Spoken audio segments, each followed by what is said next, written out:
ఒకటి services, all department services అన్ని మళ్ళా ఒకసారి సమీక్ష చేసుకోండి. అన్నెసరీ సర్వీసెస్ కానీ మనం హెరాస్ చేస్తా ఉంటే అవి అనవసరమైతే తీసేయండి. నెంబర్ 1, ఇది కంపల్సరీగా మీరు వర్కౌట్ చేసుకోవాల్సింది.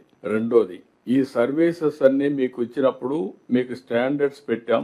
వాట్సాప్ గవర్నెన్స్ లో వచ్చినప్పుడు ఆన్లైన్ వాట్సాప్. మూడోది పర్సనల్ పీపుల్ టచ్. ఇక్కడికి వచ్చినప్పుడు ఈ యాప్ కూడా మీరు ఫీడ్బ్యాక్ చూస్తే కొన్ని 7 ఉన్నాయి. అలాంటివి కొంచెం అంత సాటిస్ఫాక్షన్, ఈవెన్ ప్రెజెంట్ అయితే 7, 6.5, ఇప్పుడు 7. ఇలాంటి కొన్ని డిపార్ట్మెంట్లు ఇంకా మనకు స్ట్రీమ్ లైన్ కావడం లేదు. అలాంటి డిపార్ట్మెంట్స్ ఒకటే మీకు అందరికి ఇస్తున్నాం. ఇచ్చిన తర్వాత మీ బాధ్యత అది ఎక్కడికక్కడ స్ట్రీమ్ లైన్ చేసుకోవడం. నెక్స్ట్ టైంలో ఇది కూడా నేను చాలా స్పష్టంగా చెప్తున్నా.